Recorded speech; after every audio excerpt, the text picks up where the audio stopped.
Macam mana kita nak kata Allah nak angkat semua doa kita, pergi Mekah, pergi umrah, lebam dari sujud depan Kaabah. Tapi dalam hatinya ada siapa? Ini ibu tengah tawaf, ini ibu tengah sa'i, ini ibu tengah hantar gambar setiap saat semasa di umrah.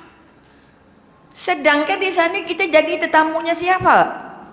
Tetamunya Allah. Betul ke tidak? Tetamu Allah tak layak bercakap dengan yang lain. Kamu berada di rumah Allah, jadi tetamu Allah. Yang kamu ingat adalah Allah. Tapi ingat cucu cicit ini, ini apa dalam bah, ini luar bah, ini.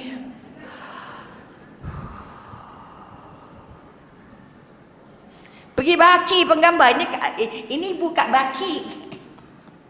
Kat kubur pun nak bagi tahu mak dia.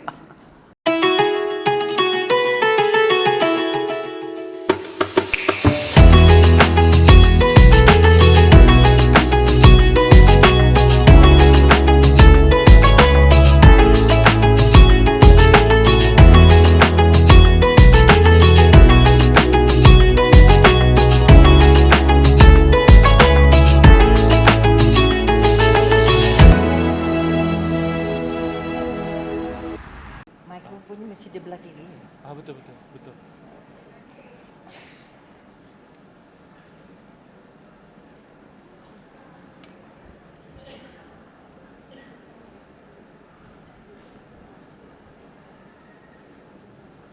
Cubaan 1, 2, 3. Boleh jelas? Ya Allah. Okay.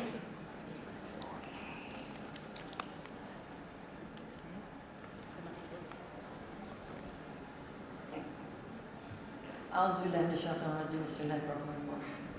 Alhamdulillahirabbil alamin. Wassalatu wassalamu ala asyrofil anbiya'i wal mursalin wa ala alihi washabbihi ajmain. Rabbi shrah li sadri wa yassir li amri wa hlul 'uqdatam min lisani. Ya Allah. Oh ya Allah, ampun tuanku. Atau dia mau banyak benar nak merakamnya. Hebat. Okey. Sekali lagi. Auzubillahi minasyaitonir rajim. Bismillahirrahmanirrahim. Alhamdulillahirabbil alamin. Wassalatu wassalamu ala asyrofil anbiya'i wal mursalin wa ala alihi washabbihi ajmain. Rabbi shrah li sadri wa yassir li amri wa hlul 'uqdatam min lisani yafqahu qawli. Sekali lagi kita panjatkan rasa syukur alhamdulillah sebanyak-banyaknya sebagai tanda kita sangat-sangat menghargai apa yang dianugerahkan Allah. Sama ada yang kita minta atau yang tidak kita minta. Kita mengharap pertolongan Allah, redha Allah dan kasih sayang Allah. Itu yang duduk belakang depan tu enjak dulu siap supaya tak ada telinga kepala macam tu. Sakit leher kan ni. Okey, betul kan tempat duduk. Boleh ke depan lagi, ada kosong banyak ni. Okay, mudah-mudahan kekuatan kita dikumpul dalam rumah Allah ini untuk merasakan nikmatnya sebagai hamba Allah. Dan kita ingin merasakan bahawa setiap ilmu yang kita dapat merupakan penawar pada semua penyakit yang kita hadapi. Semua perkara kesulitan yang kita hadapi. Kerana tidak ada jalan paling penting, jalan paling untung, jalan paling baik untuk membantu diri selain daripada menambah ilmu. Ini kekuatan. Siapa yang nak dekat dengan Allah tidak ada jalan pintas. Harus tambah ilmu. Harus tambah ilmu bermakna bila dapat ilmunya yang baru, bermakna kita nak buat benda itu sebagai sebahagian dari amalan. Ini kekuatan. Kalau pungut tapi tak pernah nak membangun perubahan, maka ilmu tu nanti akan empuk kita balik. Maka aku kalungkan semua ilmu-ilmu yang dia ada tu jadi beban sebab kerana dia tidak masak. Kerana dia tidak amalkan apa yang dia dapat. Sebab itu sekali lagi kita nak bangun balik kekuatan. Puan-puan adalah orang paling bertuah hari ini. Kerana dia temukan dengan 2 orang penceramah. Payah nak dapat 2 dekat-dekat. Okay. Yang lenguh kaki lunjur-lunjur lah buat macam mana kan. Orang tua lah katakan. Kita faham. Mana yang tak boleh bersila lama boleh ambil kursi. Berduduklah. Supaya kita tidak berada dalam keadaan terganggu emosi ketika mendengar. Emosi terganggu ketika mendengar, kita tak berapa dengar apa kita dengar.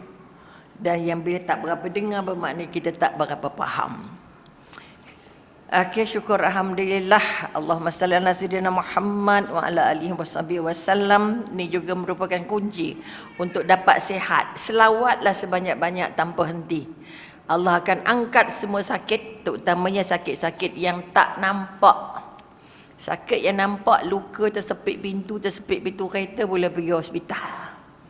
Betul?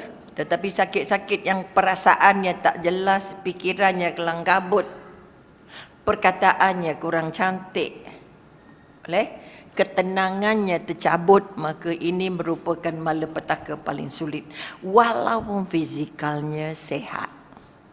Sebab itu sakit kepala aja membuat kita pening kepala, betul? Pahala sakit kepala ni pagi-pagi ni, pahala migrain pagi-pagi ni. Maka kekuatan yang nak kita angkat, berselawat merupakan satu dari proses rawatan. Okay, dia bukan saja zikir yang harus kita ulang sepanjang hidup, tetapi paling utama ialah kita ingin dapat ibrah, dapat kekuatan, dapat kebaikan di balik selawat, di balik zikir. Sebab itu pertama kita faham zikir yang kita baca, kedua kita pasang niat apa sebab kita berselawat. Apa sebab kita selawat? Oh kan? Apa sebab selawat? Ustaz cakap suruh selawatlah. Apa sebab selawat? Sebab itu kena belajar apa ada rahsia di balik selawat. Apa rahsia, apa kekuatan kita belajar sirah hari ini. Ustazah cerita sahabat kata begitu, Nabi kata begini, bang kata begitu, begini. Agak-agak Nabi kata apa kat kita? Sebab itu setiap kali membaca sirah, bila sahabat Nabi berkata pada sahabat tu masuk tak ke kita? Kita masuk ke tak? Entahlah, tu sahabat. Kita bukan. Nampak tak? Akhirnya dia tak kata, dia tak faham, dia tak tahu bahawa bila Nabi berkata pada sahabat, bermakna Nabi berkata pada kita. Apa Nabi pesan pada sahabat, dia nak bagi pesan pada kita. Sebab itu sirah itu harus hidup dalam hidup kita. Okey, kalau sirah tinggal di masjid, sehingga tinggal dalam kepala, tahulah. Kita dengar ceramah, tahulah. Tahunya banyak, fahamnya tak banyak, buatnya tak ada. Ini sebabkan kita penat letih pergi masjid, tetapi tidak banyak membangun perubahan dalam diri. Hari ini Min nak bercakap sikit. Sikit je kot. Betul? Membeli syurga dengan mencintai Rasulullah. Kita tadi sudah belajar sirahnya. Umi tak akan ulang sirahnya. Umi nak ulang apa hasil di sebaliknya. Bagaimana rupanya, macam mana keedahnya, bagaimana rupa cinta, mencintai Rasulullah tu, benda buat apa? Cukup dengan selawat saja? Ada lain benda yang kita kena buat tanda kita cinta Rasulullah? Macam mana? Mengikuti sunnah Rasulullah. Apa sunnah yang anda amalkan tanpa henti? Tak payah bangun.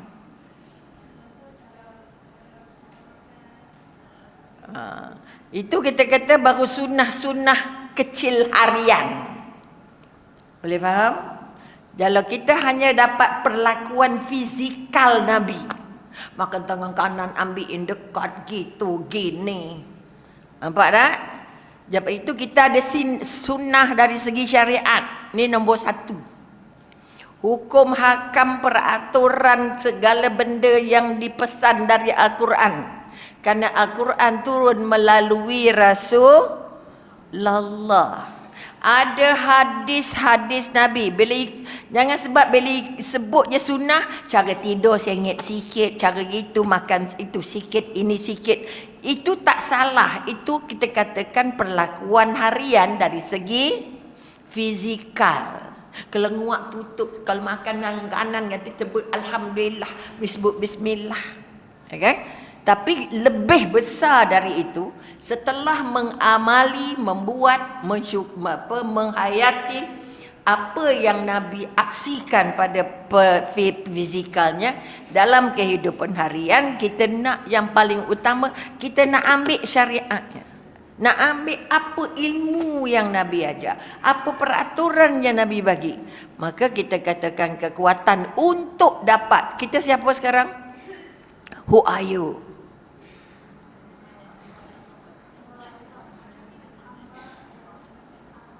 Hamba Allah. Okey. Kita mengaku hamba Allah tanpa cinta Rasulullah, maka keakuan ini kosong.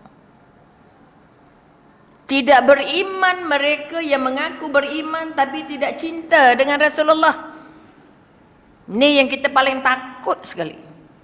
Bila tidak beriman orang yang tak mencintai Rasulullah, bagaimana amalan kita sangkut kat mana?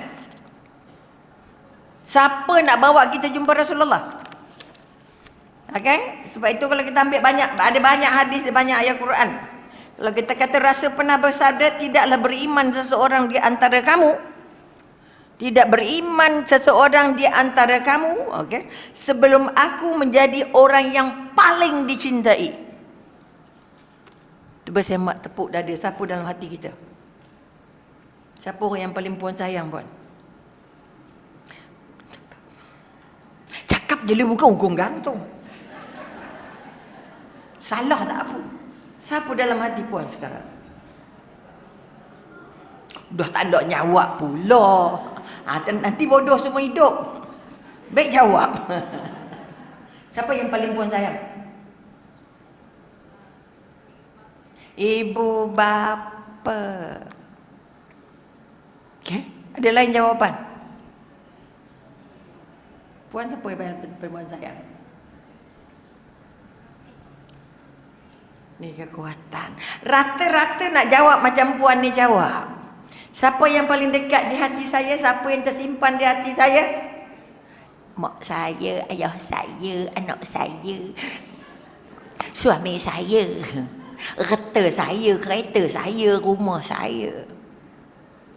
Itu paling banyak di hati. Macam mana kita nak kata orang beriman? Macam mana kita nak kata Allah nak angkat semua doa kita, pergi Mekah, pergi umrah, lebam dahi sujud depan Kaabah? Tapi dalam hatinya ada siapa? Ini ibu tengah tawaf, ini ibu tengah sa'i, ini ibu tengah hantar gambar setiap saat semasa di umrah. Sedangkan di sana kita jadi tetamunya siapa? Tetamunya Allah. Betul ke tidak? Tetamu Allah tak layak bercakap dengan yang lain. Kamu berada di rumah Allah, jadi tetamu Allah. Yang kamu ingat adalah Allah. Tapi ingat cucu cicit ini, ini apa dalam bai, ini luar bai, ini.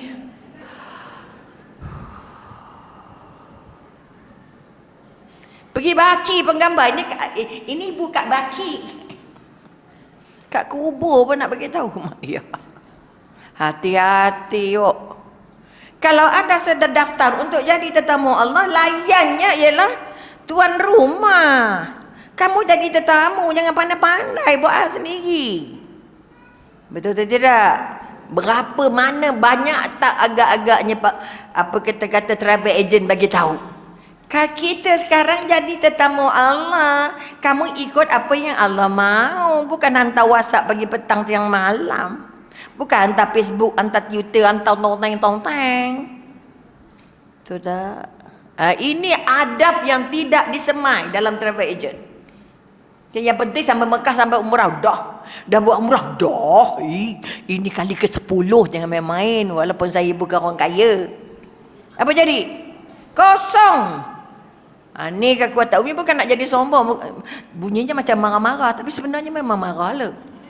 Okay? Sebab ilmunya tu tak cukup nak pergi, tapi buat akhirnya duit banyak habis. Okay. Sahabat saya jiran baru balik dari haji dulu. Dah 10 hari balik dah. Kita pun pergi lah ngending-ngending dapat air zam-zam ke apa ke. Corona ni. Okay. Sampai-sampai isterinya kata, semua kurma-kurma kita tak sampai lagi. Sebab nak bawa banyak. Akhirnya kami post. Ingat 10 hari lagi, 20 hari lepas itu baru sampai. Hati ni mana datang ke rumahnya? Beli kat Syalam. Malu orang datang. Faham? Bawa lah sesikit. Tak payah nak ambil dahan ke rumahnya bawa balik. Sampai nak pakai post. Tak larat jeng-jeng. Ya Allah. Orangnya boleh belilah lagi. Ini contoh.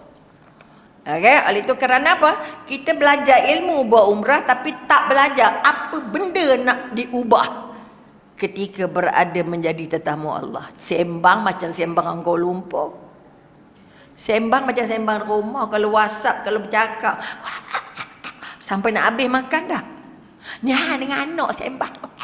Dengan cucu sembang. Sebab itu mi cerewet sikit bawa jemaah. Udah-udah lah tu. Kita kan tetamu. Kan? Itu contoh-contoh. Akhirnya balik sama ya. 2 kali 5, 5 kali 2. Laser-laser juga. Sombong-sombong juga. Kedekut-kedekut juga. Okay. Rumah sebelah masjid tak lepas kak. Tapi kalau kat Mekah Madinah. Kelang kabut kerja masjid. Betul tak? Kerana apa? Kekuatan ibrah di sebalik umrah tu apa? Kita pergi umrah buat apa? Kita pergi umrah nak tukar apa? Okay? Kita nak jadi macam mana? Tak pernah fikir. Yang penting pergi. Kami nak pergi doktor. Nak balik tak cakap. Nak pergi cakap. Betul? Apa sebab? Kenapa kita tak cerita nak balik? Balik tak pergi. Kita baru balik umrah batuk sikit. Kita batuknya cerita ibadahnya tak selesai. Boleh nampak? Ngumpat pula pagi-pagi. Okey. Umi nak tunjukkan bahawa kita datang ke masjid ini bukan lenggang kangkung. Bukan saja-saja nak datang sebab tak ada kerja. Bukan sebab ada dalam WhatsApp. Bukan sebab kawan ajak. Kalau kawan tak ajak, tak ada juga datang. Tetapi kita nak azamnya, niat je. Sebab itu tidak ada ibadah yang Allah terima kalau niatnya tak jelas. Apa niat nak datang? Nak jumpa ustazah lah. Kau setakat itu tunjuk Facebook tempat lori gambar. Okay? Kita nak dapat apa yang ubat yang aku boleh makan supaya aku sihat lagi. Kau sakit kepala makan Panadol, betul? Apa sebab makan Panadol? Apa sebab makan Panadol? Nak hilang? Nak hilang sakit. Ada Allah tak situ? Kalau sakit kepala makan Panadol, faham? Betul. Aktifas, betul. Nah, di situ lemak kita. Hilangkan Allah darinya. Boleh faham? Sebab yang nak sembuhkan bukan Panadol, tapi Allah. Tapi kita kata, alah demam mah, kalau berdemam sakit pergilah hospital. Dia terlupa Al-Quran ini. Oh tak ada dah. Dulu ada Quran tu. Okay. Dia tak tahu Quran tu ubat paling mujarab. Non-stop reading dengan niat, ya Allah, aku nak ambil keberkahan ayat yang aku baca ni, ya Allah, untuk jadi sebahagian daripada sebab aku meraih sembuh darimu, ya Allah. Allah dah kata penawar paling hebat adalah Al-Quran. Tapi kita pula lah hospital dulu. Betul tak? Boleh, bukan tak boleh pergi hospital. Tapi jangan serah bulat-bulat. Aku sembuh sebab pergi hospital. Kamu kalau tak pergi hospital, tak sembuh-sembuh. Faham? Ini masalah-masalah. Oleh itu, sebab apa? Ilmu yang kita dapat tidak membuat kita merasa dekat dengan Allah. Tadi ilmu tentang Rasulullah, betul? Sekarang rasa dekat tak tidak dengan Rasulullah? Entahlah, serupa je rasa. Okey. Tak apalah, kita ambil kira. Okey, kita kata Umi hanya nak bincang, nak bagi contoh-contoh saja. Apa contoh-contoh cinta yang kita nak? Kalau ada perasaan itu, maka itu tanda kita mampu. Kita mencintai Rasulullah. Kalau tidak, kita ada cinta kat mulut je. Okay, tak sampai ke dalam. Sebab itu kita tak mampu berjuang. Sebab itu kita tak mampu menderma. Sebab itu kita tak mampu untuk menangis. Kalau pergi Raudah, kalau pergi makam Rasulullah, ya Allah, relax je orang Malaysia pergi. Okay? Sebab Rasa bahagia dapat tengok makam Rasulullah tu. Okay? Tak banyak. Sebab kita tak rasa kehilangan. Okey, mari kita tengok satu contoh. Okey, kisah cinta seorang wanita. Okey, wanita daripada Bani Dinar. Okey, tak ada nama je disebut. Wanita daripada Bani Dinar yang sangat-sangat mencintai, mendarah daging cintanya kepada Rasulullah. Bila kita kata mendarah daging, maknanya tak boleh tanggal dah. Sebaik saja reda perang, dia akhirnya memasuk ke medan perang, ke lapangan untuk bertanya bila jumpa orang, bagaimana keadaan Rasulullah? Dia selamat, jalan lagi. Bagaimana keadaan Rasulullah? Walaupun orang bagi tahu suami kamu mati, ayah kamu meninggal, saya nak tanya pasal Rasulullah, bukan ayah saya, bukan suami saya. Bermakna kematian suami dan kematian ayahnya tidak jadi apa-apa kat dia.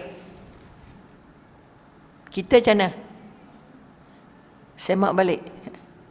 Antara suami, ayah, Rasulullah, mana banyak? Suami lah. Sebab kita tidak dilatih meletakkan Rasulullah dulu di hati kita.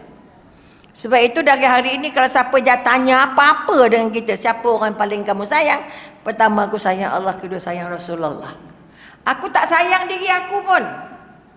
Sebab kalau kamu nak sayang Rasulullah, kamu mesti sayang Rasulullah lebih daripada diri kamu lebih dari diri kamu sendiri. Tapi ini tak wujud dalam diri kita. Tak wujud dalam minda kita. Betul? Betul ke tidak? Betul. Maka kalau boleh hari ini, tahun ini, hari lahir junjungan Rasulullah, hari yang akan disambut tak lama lagi ini, harus menjadi titik tolak, turning point. Aku nak cinta Rasulullah, nak buat apa saja yang Allah sayang, apa saja yang Rasulullah suka, yang apa saja yang Rasulullah pesan. Aku nak tinggal semua yang apa Rasulullah larang. Dan aku nak bina rasa cinta ini. Cinta Rasulullah, cinta kepada Rasulullah mesti melebihi daripada cinta kita kepada diri kita, mak ayah kita, adik-beradik kita, anak-beranak kita, harta benda kita. Ini kekuatan yang kita sangat-sangat rapuh. Okay, sangat-sangat rapuh. Sebab kita tak rasa itu penting. Sedangkan dia menentukan kamu beriman ke tidak, kamu layak jadi hamba Allah ke tidak. Sebab kita tak boleh masuk syurga kalau tak jumpa Rasulullah. Betul ke tidak? Jadi kalau kita mati-matian solat tapi tak sayang Rasulullah, tak buat apa yang Rasulullah suruh, kosong. Sebab itu tak berubah. Tak payahlah solat kalau gitu. Jangan. Kita nak tegaskan lagi supaya apa yang sudah, sebab itu Allah kata apa? Aku terima apa yang di akhir kamu. Apa yang di akhir. Kenapa datang kuliah? Datang kuliah, datang kerana nak membaharui apa yang lama aku dah tahu, apa yang lama aku dah salah buat, apa yang lama kurang, aku nak tambah supaya aku jadi lebih sempurna ibadahnya, sempurna imannya. Tidak beriman, bayangkan. Tidak beriman kamu kalau kita belum cinta Rasulullah. Cinta Rasulullah, mencintai Rasulullah lebih daripada dirinya, hartanya, anak isteri. Sebab itu Sayyidina Umar bila dipegang oleh Rasulullah. Okay. Sayyidina Umar kata apa? Ini banyak orang ulang dan muntah-melilah kalau ikutkan, tapi tak faham. Okay. Aku mencintaimu ya Rasulullah melebihi dari cinta anak aku, harta aku, benda-benda semua kecuali diri aku. Maka iman kamu belum sempurna ya Umar. Tidak terjadi begitu. Tak boleh terjadi begitu.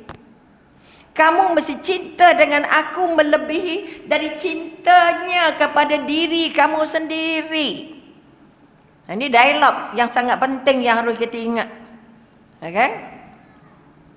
Sebab itu kekuatan yang nak dibangun mengikuti siri hari lahir Rasulullah, bukan sekadar selawat menyala-nyala setengah mati kalau perangai Rasulullah belum ada, cinta kita belum terbukti. Jadi kalau kita kata Bani Dinar dia tadi, okay, masuk ke medan perang selepas peperangan Uhud, nak cari Rasulullah, ditanya suami kamu meninggal, ayah kamu pun meninggal, syahid semua. Yang aku tanya, bagaimana keadaan Rasulullah? Akhirnya jalan-jalan sampailah kepada sahabat. Bagaimana keadaan Rasulullah? Sehat walafiat, selamat. Tolong bawa aku jumpa. Pada maklumat sahabat tu bahasanya tepat ke tak? Tepat. Nak sahabat tak pernah bohong. Jadi kalau kita nak jadi sahabat Rasulullah, jangan bohong. Boleh? Bohong sunat, doktor. Dah buat hukum ni hari. Faham? Sebab bohong dah jadi satu daripada karakter kita. Kalau boleh, tanggallah tak berbohong dari hari ini sampai kita kiamat. InsyaAllah Allah akan mudah-mudahkan urusan-urusan supaya kita tidak berbohong lagi. Sebab itu ciri Rasulullah yang pertama adalah siddiq. Benar semua. Benar apa yang aku tengok, benar apa aku cakap, benar aku akui, benar apa yang aku anggap. Kita macam mana kalau bohong? Siapa tak pernah bohong kat tangan? Siapa pernah kat tangan? Benar apa tidak? Tak pernah apa tidak? Apa jadi ni? Hidup ke tidak? Sebab dah banyak sangat bohongnya. Nasab baik Allah kata, aku tak kira apa kamu buat, salah kamu buat, dosa kamu buat, selagi kamu boleh hidup, selagi kamu boleh taubat, selagi kamu boleh berubah, selagi kamu bercita-cita untuk masuk syurga. Nak syurga Firdaus, tak badan-badan. Okey? Boleh begitu? Tolong bangun kekuatan. Janji di masjid tercantik ini, masjid terbesar ini, ya Allah Tuhanku, jadikan aku terlindung, terjaga daripada bercakap bohong. Itu hasil kuliah. Hasil kuliah ini semua orang nanti, okay, angkat tangan, sujud sawi, apa pun tak kisahlah, tapi minta dengan Allah sungguh-sungguh. Jadikan aku orang yang benar, ya Allah. Aku berjanji dah, aku minta Engkau lindung aku, jaga aku, supaya aku tidak berbohong lagi sepanjang hidup aku yang ada ini, ya Allah. Aku nak jumpa Rasulullah, ya Allah. Aku nak pergi Telaga Kausar, ya Allah. Aku nak masuk syurga bersama Rasulullah. Bimbing aku, ya Allah, agar aku tidak lagi berbohong dengan siapapun, ya Allah. Ini taubat yang kita nak. Solat-solat taubatnya biasa nangis sebenarnya. Kita bercakap pakai hati, bukan bercakap pakai bibir, bukan bercakap pakai lidah. Yang mampu berdoa sungguh-sungguh adalah anda sendiri. Walaupun kia mulai dengan imam besar syekh mana pun, okay, yang tahu hati kita. Allah tengok hati kamu. Latih minta yang datang hari ini, ya Allah. Aku berazam, ya Allah. Aku bercita-cita, ya Allah. Aku berusaha, ya lindung aku, ya Allah. Supaya aku tidak tergelincir masuk jadi orang yang pembohong. Dalam apa hal sekalipun. Dalam apa keadaan sekalipun. Kecuali kalau kita tak berbohong, orang tu kena bunuh. Itu tak boleh. Kamu nampak tak dia tadi? Tak ada, mana ada? Padanya ada kan? Tu letih je. Maka tak kata ada, dia mati belakang. Bendaklah dia berkat penuh, dia gelonsor bawah. Minta ampun. Okay, ini kekuatan yang kita nak angkat. Datang hari ini ada azam, ada cita-cita, dan ada balik, ada perubahan. Baru ilmu yang kita dapat hari ini ada harga. Kalau tidak, tak ada harga. Penat jalan je. Saja buang masa je. Boleh faham? Okey. Wanita Bani Nazar kata apa? Rasulullah selamat. Aku tak akan senang hati selagi aku tak tengok Rasulullah dengan mata kepala sendiri. Sedangkan dia tahu Rasulullah apa? Sahabat tak pernah bohong. Jom bawa aku. Okey. Dah tengok Rasulullah, dah bercakap dengan Rasulullah, ya Allah. Setelah berjumpa denganmu, ya Rasulullah, selepas perang ini, aku tidak akan merasa ada masalah-masalah yang lebih besar dari ini. Semua masalah selepas ini kecil-kecil belaka. Kerana masalah paling besar yang aku paling takut, paling bimbang adalah keselamatanmu, ya Rasulullah. Bila kau dah selamat, aku bahagia. Apa apa pun datang, aku tak akan rasa susah lagi. Walaupun ada kesusahan besar mana pun, aku tidak akan susah hati. Dia akan jadi kecil pada aku. Itu janji seorang wanita dari Bani Nazar yang sangat cinta dengan Rasulullah. Kita ada ke tak? Kita ada tak perasaan ini? Sebab itu kita katakan, penulis ini mengatakan, cintanya seorang perempuan mukmin yang beriman sudah mendarah daging. Bila mendarah daging maknanya tak boleh cerai dah. Tak kisahlah suami meninggal, tak kisahlah bapa meninggal. Kerana yang paling aku risau bukan ayah bapa meninggal dan suami meninggal, tapi yang aku paling susah hati apabila aku tak dapat berita yang terpercaya. Sebab itu dia nak dibawa sendiri berjumpa Rasulullah. Ceritanya panjang lah, tapi kita pendek-pendek gila dengan waktu yang ada.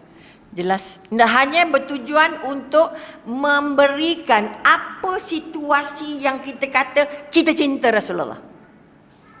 Apa keedah, apa rupa, apa cara yang boleh ditunjukkan dari kisah ini untuk kita masuk dalam hati kita, perasaan kita, jiwa kita, hidup kita tentang cinta Rasulullah. Boleh? Jelas setakat ini? Bermakna buatlah apa sahaja, korbankanlah apa saja yang kamu ada kerana agama, walaupun dengan nyawa dan darah. Ini yang kita tak ada, sikit sangat. Orang minta derma je, kemarin pun minta, hari ni pun minta, berapa kali nak mintanya? Nampak tak? Sebab kita lupa, bila bab masjid, bab surai, kita masuk dalam tabung yang paling kecil. Oh, tak ada yang paling besar. Duit mana yang kecil? Okay. Pergi supermarket, duit mana yang besar? Kerana kita sayang supermarket daripada sayang Rasulullah. Okey? Ini kekuatan yang kita nak ubah.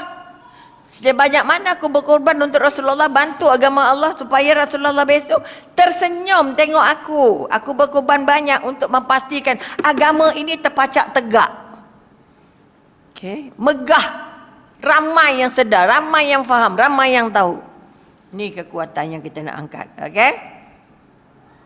Sebab itu kalau kita kata, kalau kita ambil kisah perempuan tadi itu diulaskan, maknanya kita kata orang yang benar-benar mencintai Rasulullah ialah orang yang mampu mempertahankan nyawa. Di mana saat itu baginda hidup bersama mereka, tapi sekarang mereka, Rasulullah dah tak ada. Jadi sahabat kata apa? Okey? Mencintai Rasulullah merupakan salah satu dasar-dasar keimanan. Asas keimanan, okey? Apabila asas keimanan telah meneguh kuat dalam hati, maka setiap saat akan menghasilkan buahnya, iaitu tindakan yang mengikut jejak Rasulullah. Kalau nak tengok cinta kita benar ke tidak, dia mesti berbuah, berpokok dan mengeluarkan hasil. Hasilnya apa? Apa saja yang aku buat mesti selaras dengan apa yang Rasulullah cakap. Ya Rasulullah beri, ya Rasulullah ajar. Maka setiap gerak baginda mengikut jejak Rasulullah. Nabi buat tak gini? Dan Nabi suruh tak benda ni? Nabi larang tak benda ni? Kita selalu faham di sini. Sebab itu sunnah selalu jadi masalah. Ada orang ikut sunnah dalam fiqh. Okay, kan ada hukum sunnah wajib. Betul? Harus ada sunnah di situ. Betul ke tidak? Solat sunat. Alah sunat je ko, buat tak dosa. Itu salah. Kalau solat itu Nabi yang buat, sunnah nabinya, bukan hukumnya. Boleh faham? Jangan gabungkan antara sunat dalam fiqh. Okey? Wajib, haram, harus. Betul? Itu yang hukum 5 tu. Sunnah Rasulullah artinya segala benda yang Rasulullah buat, yang dia suruh buat, yang dia galakkan kita buat, yang dia tunjuk dan yang dia masukkan dalam semua hadis-hadisnya. Okey, boleh nampak? Itu dua mengapa kita kata cinta kita pada Rasulullah tu kecil. Apa sebab kita tidak menghurai. Kalau kita ambil satu kes seorang wanita yang namanya Ummu Ma'bad. Okay? Ummu Ma'bad ini adalah ditemui oleh Rasulullah dalam kemah ketika dalam perjalanan hijrah. Okay? Dalam perjalanan hijrah, Nabi berdakwah, Nabi macam-macam. Dia ramai pengikut, mengislamkan orang-orang kampung-kampung yang dia jumpa. Sampai ke kemah Ma'bad. Ma'bad ini dah tak cukup, tak ada air, tak cukup minuman. Maka Nabi singgah di kemahnya. Okay. Ketika itu suaminya pergi cari air nak minum. Ma'bad dia tanya, kata, kamu ada ke air? Tak mandang, kami pun tak ada air. Dia nampak ada kambing. Itu kambing kamu ke? Kata Rasulullah. Ya, kambing kami. Tapi dah tua dah lama dah tak ada susu, dah lama dah tak beranak. Jadi tak ada susunya. Okay. Apa Nabi buat? Gosok-gosok tempat susunya. Tiba-tiba penuh. Maknanya sekali lagi kita nak ambil, kita nak perjelaskan apa saja yang Nabi sentuh itu berkah. Sebab itu bila buat umrah, ke mana pun travel agent nak bawa, Nabi pernah singgah di sini, Nabi pernah duduk di sini, Nabi pernah solat di sini, Nabi pernah lalu di sini, Nabi pernah itu di sini, itu di sini, ini di sini. Tolong ikut. Kerana itu sebahagian dari proses untuk dekatkan kita dengan Rasulullah. Lagi lebih banyak kita tahu. Padanya ketika Ummu Ma'bad ni, Nabi singgah sekejap jadi kemahnya. Okey, tinggal sekejap. Maknanya kita kata, bagaimana seorang yang baik fikiran, yang bersih jiwanya melihat seseorang. Bila suaminya pulang, diberitahu, macam mana ada susu? Kerana Nabi perah 2 kali. Sekali perah untuk makan minum masa itu. Dan setelah Nabi nak bergerak, Nabi buat lagi sekali dan perah lagi sekali. Susu daripada kambing tadi untuk disimpan dalam kemah Ma'bad ini. Jadi bila suaminya balik, maka apa yang dia kata? Ummi Ma'bad menjawab bila suaminya bertanya, dari mana air susu ini wahai Ummu Ma'bad? Okay? Padahal kambing ini sudah lama tidak mengandung dan kita pun tak memiliki persediaan susu di rumah. Kita tak ada susu. Kambing ini pun tak pernah mengandung. Macam mana boleh ada susu kat rumah awak? Ini suami yang bertanggung jawab. Suami yang ambil berat apa suami isteri makan, apa anak makan. Kita suami kalau ada tak tanya dah. Beli kat mana, buat kat mana, cara macam mana. Betul? Ini contoh juga pada suami. Dia kata apa? Ini bagaimana seorang meneliti pakai hati. Okay? Meneliti pakai hati. Sesungguhnya seseorang yang penuh berkah. Okay? Melewati kemah kita, sifatnya begitu dan begini, kata Ma'bad. Maka bila dia kata, aku melihat seorang yang sangat tawaduk. Apa maksud tawaduk? Rendah hati. Dan dia nak rendah hati, bukan rendah diri. Malu nak cakap, malu nak tanya, malu. Rendah hati, cantik, baik, santun, berkah, mesra. Itu kita kata rendah hati. Tak sombong, tak rasa dia besar. Okey. Sebab itu kita menengok orang, sekali tengok tahu tak orang tu beragam ke tak? Agak-agak lah. Kalau kita jumpa orang tak kenal, apa yang kita fikir? Nampak mukanya macam risau ya. Baru nampak muka dah risau. Betul?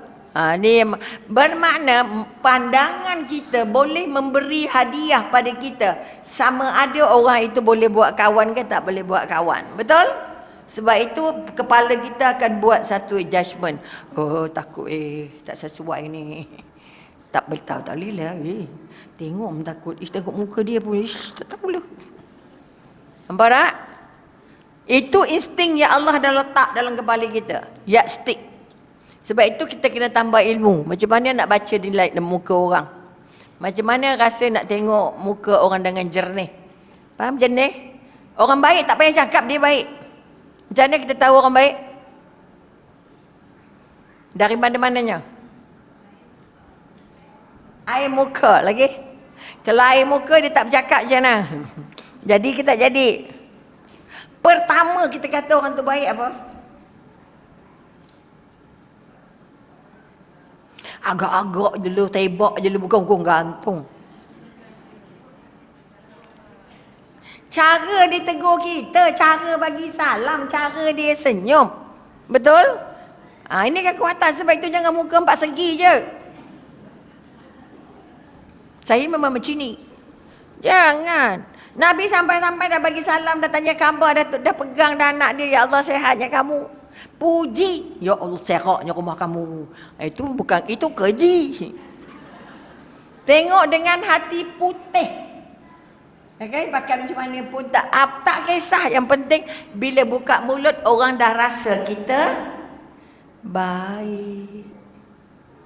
Buka mulut orang rasa, bukan orang dengar. Orang rasa. Okay. Bukan nak kata Umi baik ke apa ke tidak. Kemarin ada di kedai makan jauh non tepi laut. Okay, oleh sebab terlambat jadi yang di hotel punya selesai. Kita cari sarapan. Baru buka mulut je nak ini berapa, ini nak ini macam mana. Apa tuan kedai kata, dia bisik kat anak dia. Suara orang ni macam yang dalam TV tu lah.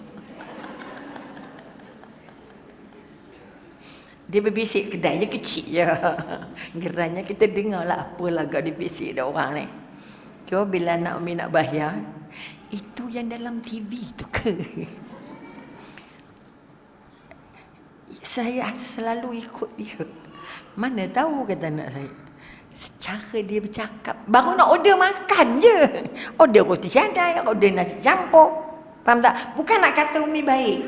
Tapi dengan suara tu dia boleh ingat ke TV. Aku biru. Betul? Saya selalu ikut dia dalam YouTube. Oh. Walaupun gerai kecil, walaupun orang tua. Jangan main-main sekarang. Okay, wifi dah masuk hutan pun. Okay. Ini bukan nak kata Umi baik. Bermakna buka mulut je orang dah boleh rimak kita dah. Sebab itu buka mulut dengan bahagia. Baik je tak cukup. Assalamualaikum. Baiklah tu. Tapi tak bahagia. Betul? Sebab itu tenang. Apa makna tenang? Senang hati, walaupun banyak kerja tak selesai, walaupun banyak masalah, tapi tenang. Assalamualaikum. Belum makan, walaupun lapar, Assalamualaikum. Ceria, go first. Senang, go first. Walaupun duit tak ada. Akhirnya orang belanja, tak payah bayar. Jangan main-main. Kita bukan suruh dia bayar pun. Betul? Pergi kaunter, tadi meja tu dah bayar. Kita tak nampak pun orang. Nampak? Tinggal tempat durian. Baru pilih-pilih je. Apa orang durian tu kata? Doktor pilih sampai harga 100. Hoi, saya nak sikit je. Tadi orang yang sebelah doktor tu dah bagi duit 100. Untuk nak suruh pilih. Takut tak? Takut ke tak takut? Siapa pula? Betul? Tapi mulakan dengan baik. Sangka syukur orang tu nak bagi awak cepat kaya. Jangan kata, ya Allah, baik dia bayar ni. Ada apa-apa ke? Sebab kita tak kenal pun. Boleh faham? Tapi bermula dengan baik sangka. Mulakanlah apa pun yang Allah kurniakan itu dengan perasaan tenang. Ya Allah, rezekimu melimpah ya Allah. Aku tak kenal orangnya pun, dia pula tak cakap doktor. Pilih le dok. Dia tak nak tahu. Dia tak nak kita tahu. Dia sedekah, dia hadiah. Boleh faham? Itu sebahagian daripada ciri-ciri. Walaupun tak nampak orangnya, kita tahu tak dia baik? Tahu tak dia pemurah? Tahu, tak payah tunjuk muka. Siapa tahu? Allah tahu. Itu lebih ikhlas daripada dipuji-puji. Ya Allah, tak sangka jumpa awak kat sini. Boleh faham? Makbat tengok Rasulullah sekali tengok. Datang kali pertama. Tapi aku melihat orangnya tawaduk. Tolonglah pegang masukkan jadi perangai kita. Tawaduk maknanya baik hati, baik sangka, lembut, santun, ceria, senang hormat orang walaupun duduk dalam kemah. You tak bisa act gitu walaupun duduk rumah kecil-kecil. Setinggan ke tak setinggan ke tepi jalan ke apa ke, tapi buka mulut dengan rasa bahagia. Ya Allah, kamu pakai lawa-lawa tapi minta sedekah, kenapa? Hari Ahad saya tak kerja jadi saya minta sedekah. Pakai lawa-lawa, bedak-bedak beria-beria. Kalau kita kat rumah bedak tak lekat. Saya hari Ahad je minta sedekah puan. Nak bagi ke tak bagi? Orangnya sihat walafiat. Segar bugar lah kita kata, betul tak? Tapi kalau kita rendah memandangnya dengan busuk hati, bagi ke tak bagi? Betul, bagi ke tak? Ambil, jangan datang lagi. Lain kali kerja, faham? Oh Allah, ramai orang macam tu. Sebab tawaduk, rendah hati, tengok orang rendah. Nabi paling sayang orang apa? Orang miskin, jemputan orang miskin tak pernah Nabi tolak. Sayang dengan janda-janda, sayang dengan anak yatim. Ya Rabbi, hormatnya lebih hebat lagi daripada hormat Rasul dekat sahabat-sahabat. Kamu ni sahabat, depa tu orang miskin. Sebab itu bila ada sahabat yang miskin tapi rindu dengan Rasulullah, ya Rasulullah, semasa aku hidup bila aku rindu denganmu, aku datang ya Allah. Aku dapat merawat rindu aku padamu. Tapi bila engkau mati dan aku mati, kita tak dapat jumpa. Apa sebab? Pastinya aku tidak duduk sekapal dengan para nabi di syurga. Aku pun mungkin masuk syurga tapi masuknya bawah-bawah. Macam mana agaknya aku nak ubat rasa rindu ini? Baru turun ayat Quran, kamu akan bersama dengan orang yang kamu cinta. Ni kita ni dah baca ayat tu ratus-ratus kali dah. Kamu akan bersama dengan orang yang kamu cinta. Baru senang hati sahabat, ya Allah, mudah-mudahan aku esok dapat sama dengan kamu. Kamu boleh jumpa. Sebab syurga boleh jalan-jalan. Bukan kat Malaysia aja boleh jalan. Boleh melawat neraka. Nak melawat tak? Sebab orang syurga yang pergi neraka tak terbakar. Sebab itu dipesan, kalau kamu tak nampak aku di syurga, datanglah cari aku di neraka. Kerana orang syurga dapat pasport istimewa untuk masuk neraka. Cari balik sahabat-sahabat yang pernah sama-sama datang ke Ridwan. Ya Allah, aku ada sahabat yang hari-hari ikut aku, teman aku pergi Ridwan, tapi aku tak nampak dia di sini. Boleh tak aku ninjau? Tinjau, cari, tarik dia. Kerana dia tak terbakar. Orang syurga masuk neraka tak terbakar. Dia kekuatan. Tapi makanan syurga tak boleh bagi kat orang neraka. Seorang anak yang bermimpi ayahnya masuk syurga, maknya masuk neraka. Okay. Dia minta air, mak dahaga ayah, bawa sikit. Ayah ada air mewah-mewah ni, sedap-sedap ni, bawa le sikit. Tak boleh, ini cawan syurga, tak boleh bawa ke neraka. Kamu bagi aku letak kat tapak tangan jadilah. Dapat sikit pun jadi nak bagi kat mak aku. Okay. Apa terjadi? Nak sampai kat mak terbakar terus dah. Boleh faham? Tak boleh. Jadi tapi orang syurga boleh masuk ke neraka. Orang neraka tak boleh masuk. Jadi kita kata tawaduk tadi, rendah hati, tak boleh masam. Apa tanda orang tak banyak masam? Sikit zikirnya, sikit sedekahnya. Cuba tengok cermin, muka aku masam ke tak? Mata aku banyak santun ke mata aku nampak kasar? Ada apa? Oh, tengok orang banyak terbuka je mata semua. Itu kasar lah tu. Okey? Orangnya tawaduk, awak adanya rendah hati, wajahnya bersinar berkilau-kilauan. Oi, bubuh pewarna apa ya?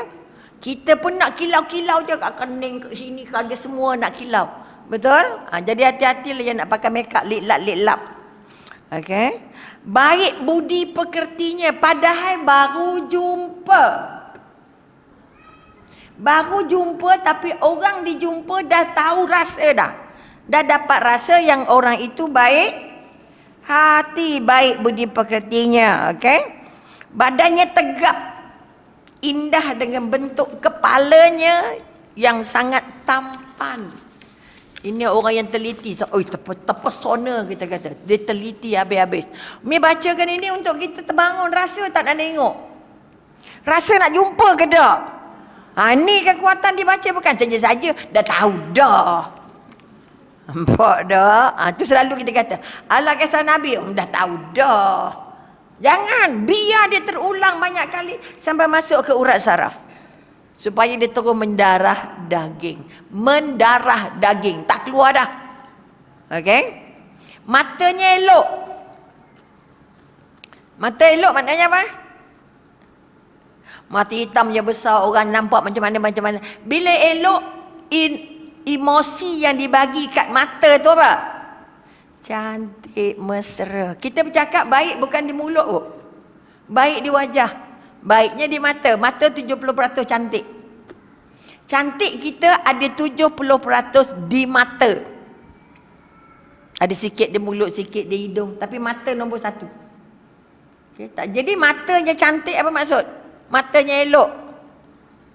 Bukan saja bentuknya cantik, tapi pandangannya juga cantik. Dia tengok orang tak sakit perut tau. Dia tengok orang tak terkejut. Dia tengok orang rasa senang hati. Bukan jadi polis trafik.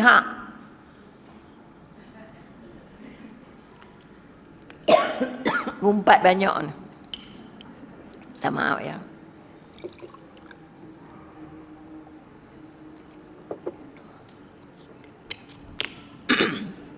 Matanya elok, hitam dan lebar.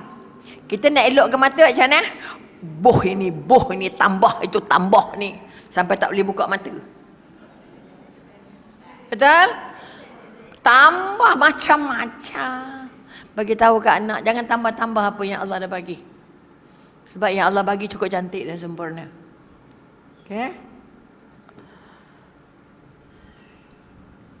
Matanya elok, hitam dan lebar, dan alis. Ya Allah, dan bulu matanya lebat lagi halus. Kita tambah-tambah nak bagi ada urut banyak-banyak. Suaranya, ni kita nak bercakap. Suara kita macam mana bercakap? Suaranya bergema indah, berwibawa. Okey? Bergema indah maknanya suaranya lunak. Suaranya diletak dengan nada yang sesuai dengan orang yang kita jumpa. Itu yang kita kata lunak. Indah berwibawa. Indah maknanya perkataan yang digunanya cantik. Perkataan yang digunanya sesuai. Okey? Semalam terbaca satu WhatsApp, classmate meninggal semalam. Hari Jumaat jatuh dari bilik air pukul 9, meninggal habis usianya pukul 12.30. Adalah kawan nak pergi. Tapi lepas itu hantar WhatsApp, aku terlambat sampai sebab jalan jam. Aku sampai-sampai dia dah terkambus. Allahu Akbar, bahasa. Orang kambus bangkai. Orang kambus bangkai kucing, bangkai anjing. Orang kata, ya Allah, ngapalah Datuk bahasa buruk benar ni. Rasa nak komen tapi dah malam bang, kau pula orang kan. Aku sampai dia dah terkambus dah. Okey. Ada tak orang pakai yang tu? Dah ke bumi dah, kan cantik bahasanya. Tapi bila dia terkampai, dia umi lah sebab orang bahasa kan. Bila pakai perkataan terkambus tu, ya Allah, ingat kecil-kecil kalau kucing mati, kamu cepat kambus. Okey, korek lubang cepat kambus, elok-elok. Okey, kambus katanya orang. Tu contoh bahasa tak elok. Apa yang terjadi? Bahasanya apa? Suaranya indah dan berwibawa. Bila indah, suara yang keluar tu cantik dan ada tenaga. Assalamualaikum. Indah, lembut tapi ada energi. Okey. Kemudian kata-kata panjang lehernya ideal, tak panjang sangat, tak pendek sangat. Siapa lehernya panjang? Leher angsa kata mak saya. Okey. Janggutnya tumbuh tebal dan sangat kontra dan sesuai dengan warna rambutnya. Rapi, rata sebelah tepinya. Okey, dengan jambangnya dan antara rambut dan janggutnya bersambung. Bagaimana wanita ini meneliti wajah perwatakan Rasulullah tu secara sangat teliti dan mendalam. Ini yang kita kata kagum. Kita kagum dah. Gambarlah selfie. Itu kagum kita. Okay? Jika dia diam, tak bercakap, nampaknya kewibawaannya. Tak bercakap tapi nampak bertenaga, nampak baik. Baiknya itu nampak walaupun tak bercakap. Ketokohannya nampak. Okay? Bila dia bercakap, kelihatan kehebatannya. Sebab itu boleh cakap jangan suka-suka. Bercakap beria. Orang Perak kata, kalau bercakap, ya beria-ria. Faham beria? Cakap sungguh-sungguh, tengok muka orang yang dia cakap tu, bercakap dengan penuh rasa mesra, bercakap dengan penuh rasa hormat. Itu yang kita katakan berwibawa. Kita tak kisahlah, tak, itu Nabi, bukan kita. Kita dah memang kopi ni. Tak teringin, tak fotokopi, letih. Okey. Maka minta maaf banyak macam nak marah je hari. Okey, lepas tu, okey. Bila dilihat dari kejauhan. Sebab Nabi pergi juga ke tepi kemah untuk ambil kambing tu. Dilihat dari jauh. Jauh tu tak boleh jauh sangat. Artinya jarak lah. Betul? Kalau ambil gambar tu dapat kaki sekali lah. Itu kita kata jauh. Kalau nak tahu jarak tu lah. Okey. Dia kelihatan seperti seorang yang paling baik. Ya Allah. Tak bercakap pun baik, berduduk dekat pun baik, jauh pun baik. Ya Allah. Kita kau duduk seorang macam mana? Duduk tepi masjid tunggu transport, tunggu kereta, anak ambil, muka macam mana?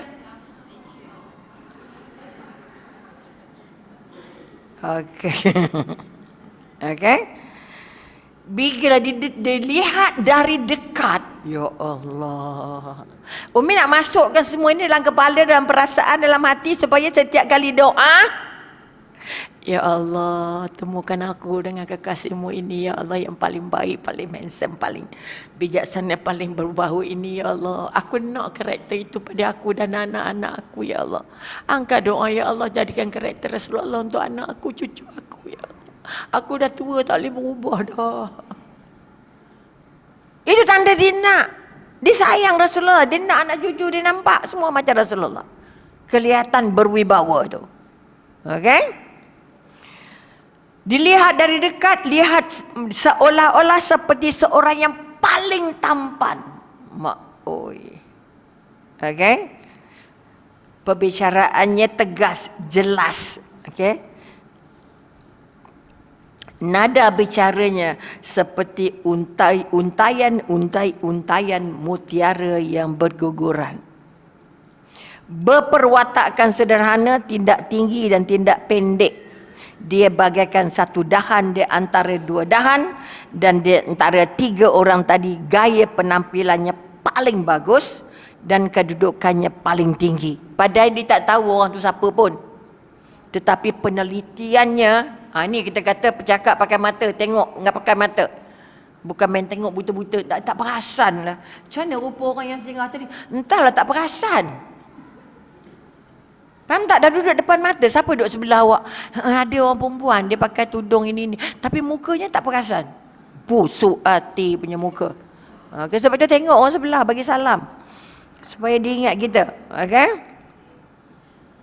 Kemudian kita kata, dialah orang, maknanya kita kata dalam perbicaranya sangat bagus dan sebagainya. Okey.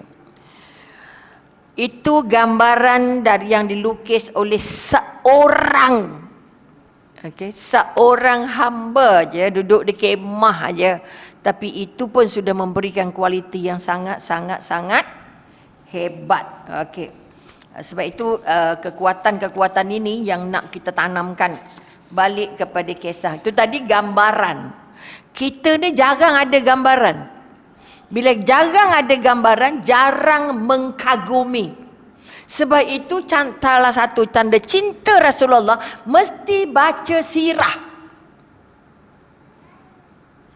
Masa gaya perjuangan, gaya Nabi menang, gaya Nabi kalah, cara bersiap untuk perang dan sebagainya. Supaya kita nampak wibawa orang tu. Kita nampak ketokohannya. Kalau tak baca sirah macam mana? Macam mana karakter Nabi dengan sahabat, dengan anak-anak, dengan isteri, dengan keluarga. Dalam perang, di luar perang, dalam kecemasan, dalam lapar, dalam tak lapar. Penting sangat. Kerana itu yang mendorong kita, ya Rasulullah.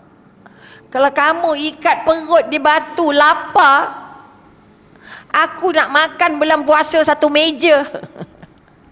Nampak tak? Makannya sikit, kita makan pak gantang. Puasanya sehari je. Tapi siap makannya macam 4 hari nak makan. Rasulullah ikat batu ke perut tahan lapar. Ini kekuatan. Kita belajar tahan lapar sikit. Okey. Kemudian kita kata, kita tengok pula. Sebab itu dipesan oleh dalam Al-Quran, Allah berfirman yang bermaksud, katakanlah, ini kita dah banyak kali ulang, jika ustaz-ustaz ulang, jika bapa, anak-anak, keluarga, saudara, isteri-isteri keluarga kamu, harta kekayaan yang kamu usahakan, perniagaan yang kamu khawatiri kerugiannya, dan rumah-rumah tempat tinggal yang kamu suka, adalah lebih kamu cintai daripada Allah dan Rasulnya. Ini tadi ingat, pertama siapa? Allah dan Rasulnya, dan daripada berjihad di jalan Allah. Apa maksud berjihad di jalan Allah? Sekarang ni puan-puan berjihad ke tak? Jihad tak? Jadi kalau dalam jihad ibadah tak? Sempat ngumpat tak? Artinya datang dari rumah, dari rumah tadi niatnya apa? Niatnya apa? Nak dapat apa? Ini kita, ya Allah Tuhanku, terimalah usaha aku ini, ibadah aku ini sebagai jihad. Sebab aku tinggal keluarga, tinggal anak, tinggal rumah, tinggal semua kerja.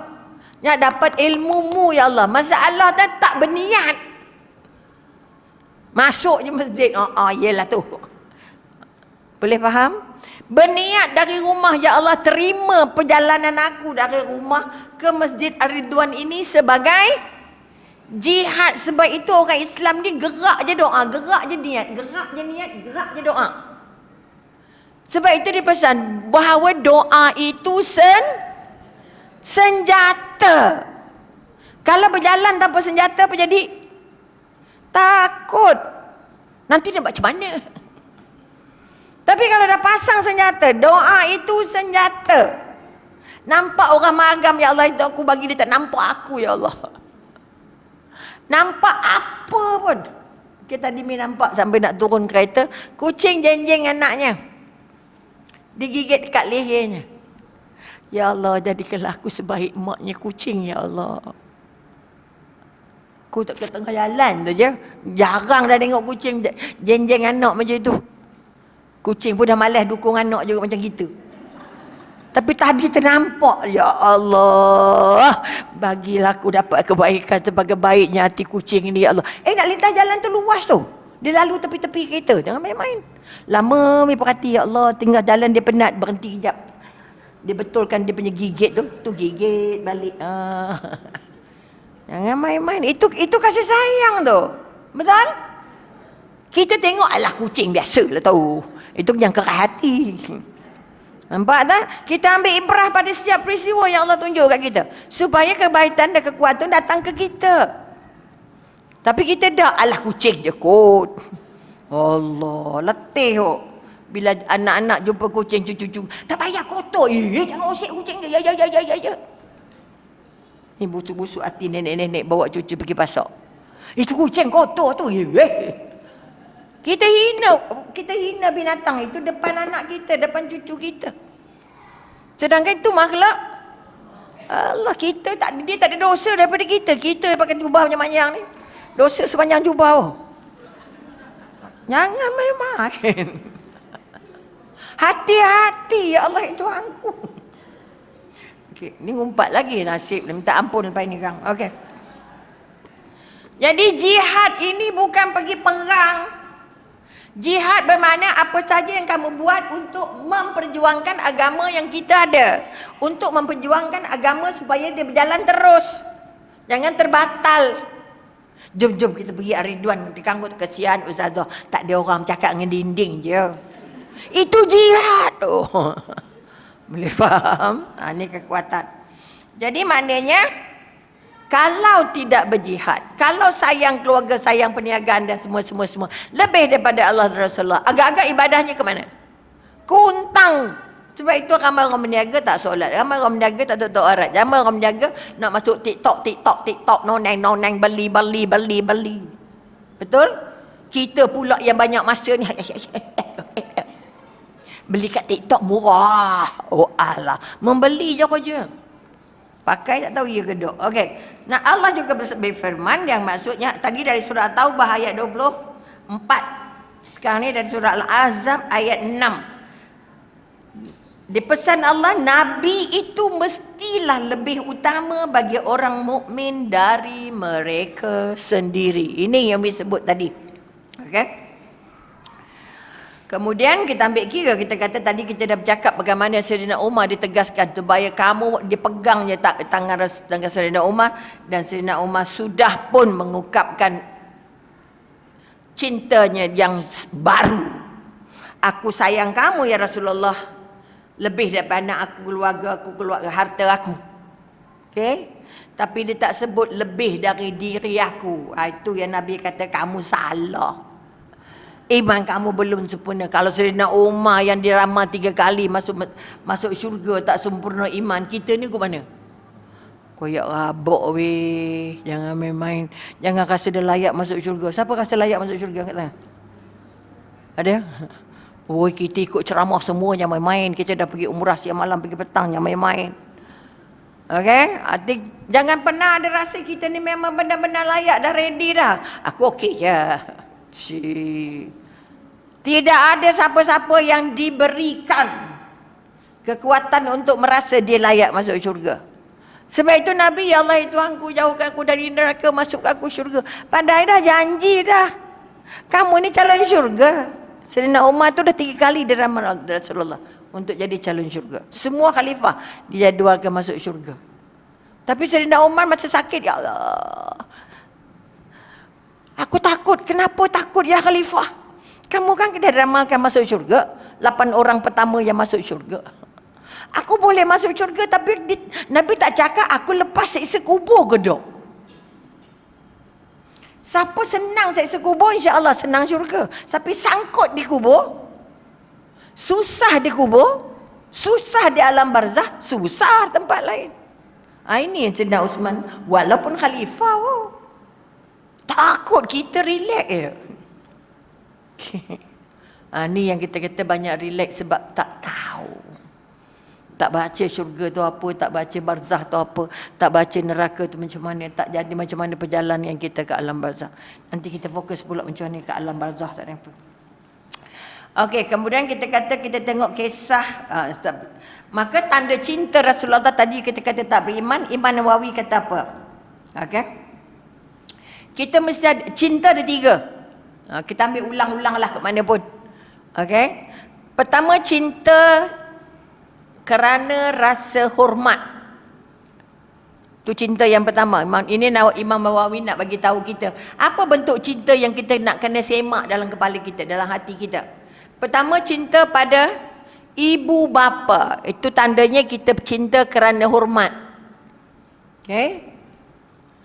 Cinta yang pertama. Cinta yang kedua, cinta kerana kasih sayang, seperti mana cintanya kita pada anak-anak. Ketiga, okey, sebab tu ada 3 cinta yang kita nak kena pegang, kena pakai.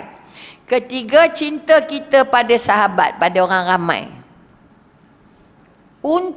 Itu untuk manusia biasa, untuk mak kita, untuk anak kita. Tapi untuk Rasulullah, tanda kamu mencintai Rasulullah, kamu mesti ada 3 ni. Ketiga-tiga cinta ini mesti berada dengan cinta kita pada Rasulullah. Ada cinta pasal hormat, ada cinta pada kasih sayang, ada cinta kerana kita umatnya. Okay? Sebab itu kekuatan pertama cinta Rasulullah mesti pegang semua syariat. Bukan pegang pada selawat semata-mata. Selawat tu kita anggap macam cinta yang ketiga tadi. Tapi kita mesti ada cinta yang pertama dan cinta yang kedua. Itu yang Imam Nawawi kata, kalau kamu nak cinta Rasulullah, dia mesti pakai tiga-tiga cinta ini. Di mana pun nama Rasulullah disebut, kita akan berselawat. Kamu tak berselawat bermakna kamu menempah neraka. Siapa dengar nama Rasulullah disebut tapi tidak berselawat, bermakna kamu melayakkan diri untuk jadi calon neraka. Sakit tak? Ini bermakna dengan berselawat kita selamat dari api neraka. Bila selamat dari api neraka, maknanya kita nak masuk mana? Syurga. Jadi pegang cinta ini, pegang tiga apa kata? Tiga jenis sayang yang kita patut ada. Kemudian secara ni sampai pukul berapa yang? Pukul 11? Ke 12. Okey yang. Alamak. Okey, sikit lagi. Boleh? Ampun tuanku. Okey, kita ambil kisah. Mana dia kisah tadi? Cerita seorang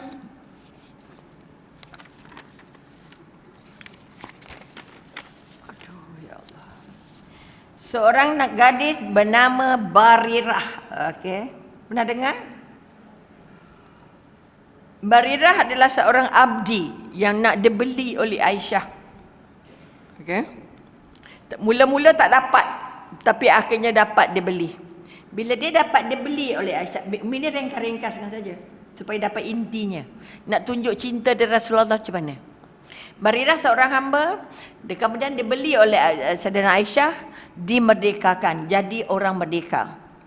Orang merdeka dengan hamba tarafnya tak sama. Okey.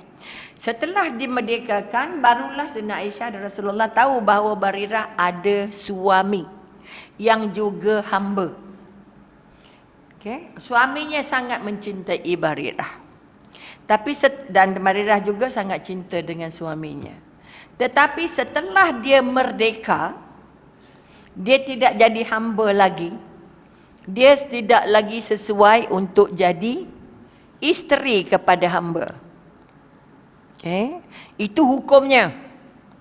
Tapi oleh kerana melihat suaminya sayang sangat, Nabi nasihatkan, aku nasihatkan aja, baliklah kat suami awak. Padahal hukumnya tak boleh. Tapi sebab dia pun dah kahwin sebelum, betul? Apa kata Barirah? Kalau ini perintah, kalau ini arahanmu, maka aku ikut. Tapi kalau ini hanya nasihat, aku tak. Kerana perintah lebih besar, hukum lebih besar, betul? Tapi melihat dari segi kemanusiaan tadi yang Nabi nasihatkan, maka apa yang Barirah buat keputusan, ya Rasulullah, aku lebih menghormati hukum yang kamu sudah ajarkan kepada aku.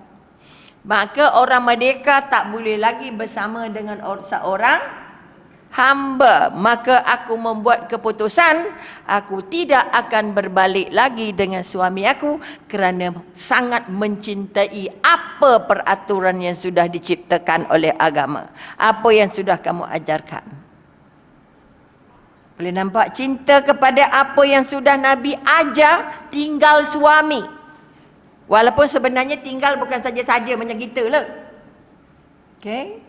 Kerana berbeza taraf. Syukurlah sekarang dah tak ada. Okay, hamba-hamba dah tak ada. Okay. Itu satu bentuk cinta. Harus melepaskan perasaan, harus melepaskan yang disayang kerana mentaati perintah yang Rasulullah keluarkan. Mampu atau tidak kita buat? Ini yang letih. Umi banyak kes bahawa dah bercerai dah, tapi duduk serumah agak lagi. Oh, letih. Sebab dia tak nampak Nabi dalam kisah itu. Kemudian ada kes lagi. Kita bagi kes-kes sajalah, okey? Cerita siapa pernah dengar seorang pemuda bernama Julaibib.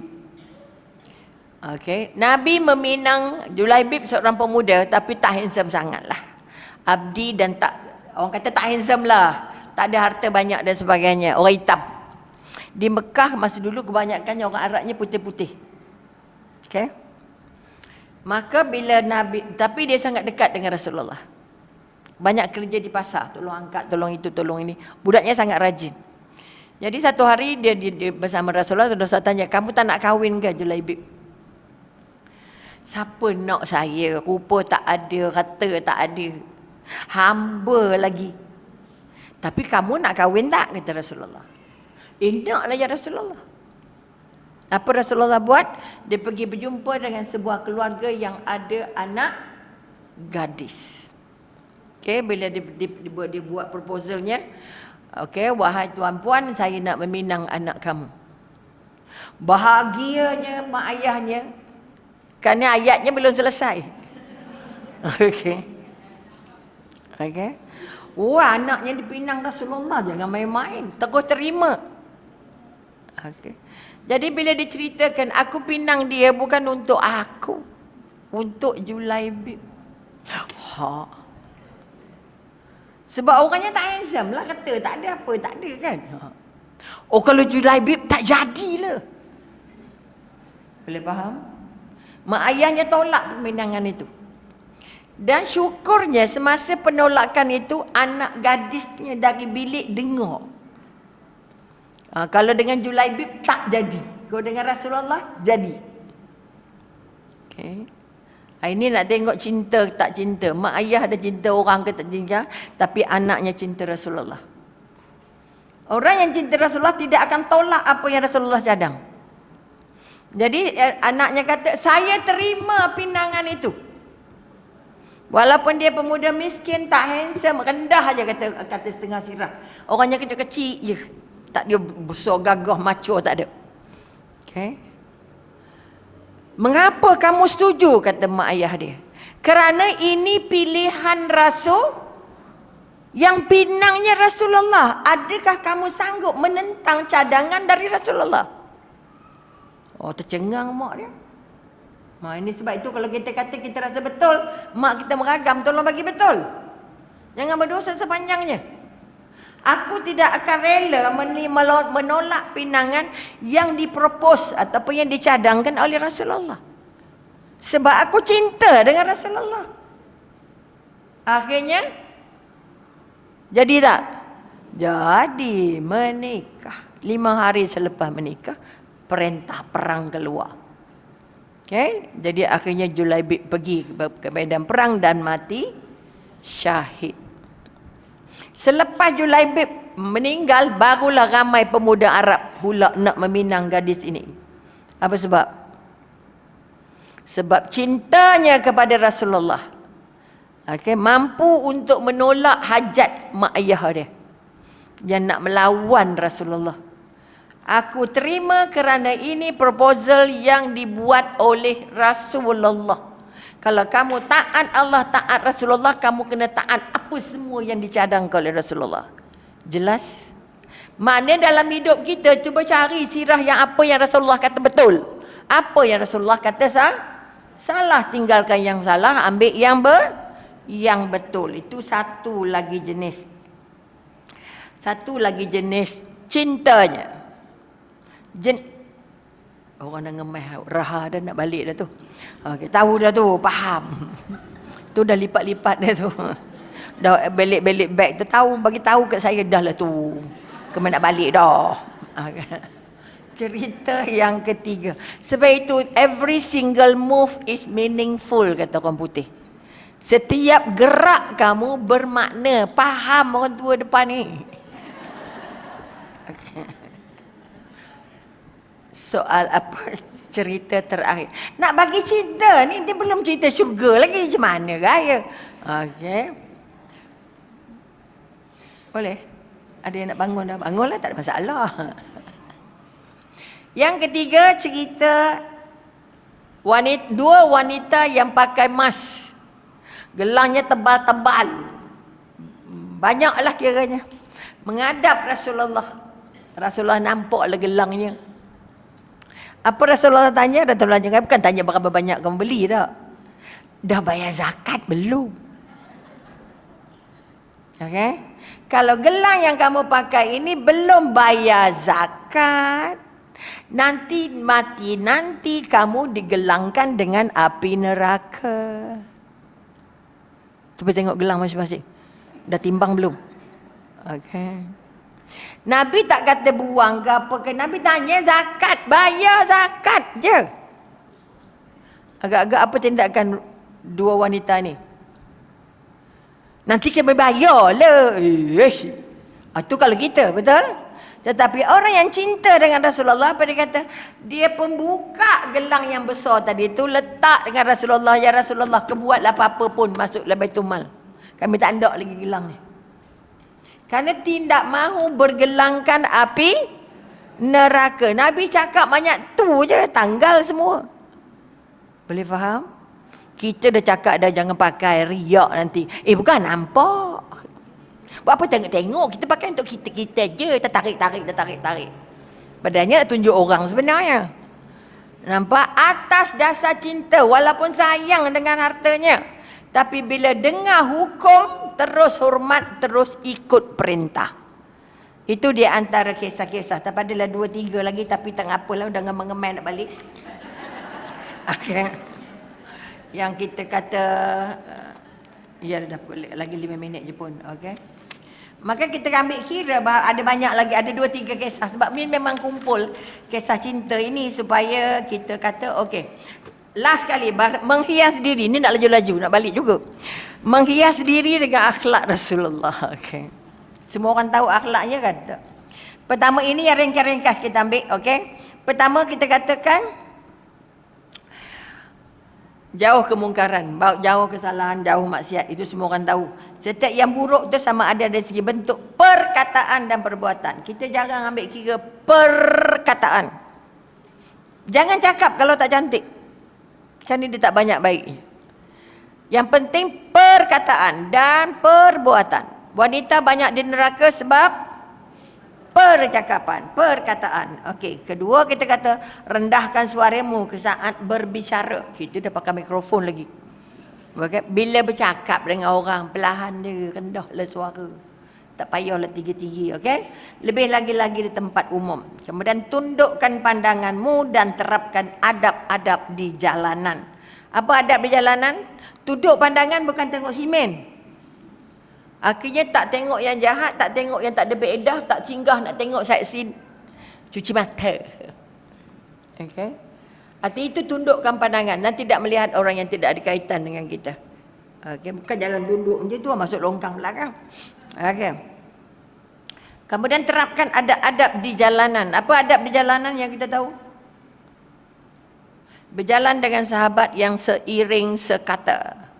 Boleh? Kau nak jalan, ajak orang yang sama lebih kurang dengan kita. Jangan jumpa orang tak solat, jangan jumpa orang yang kuat makan. Asyik makan je. Okay, jadi akhirnya berjalannya lebih banyak makan dari ibadah. Sekarang ada banyak rehlah. Aduh, macam-macam. Tapi yang pentingnya apa? Makan. Okay. Ketiga kita kata kata balaskan yang buruk dengan kebaikan. Itu di antara benda-benda yang harus menjadi prinsip-prinsip. Sebenarnya ada banyak dalam mana-mana buku. Siapa yang nak cinta Rasulullah, dia mesti simpan buku tentang adab Rasulullah. Dia mesti simpan buku tentang sirah Rasulullah. Dia mesti simpan buku isteri-isteri Rasul. Ada banyak sangat di kedai buku.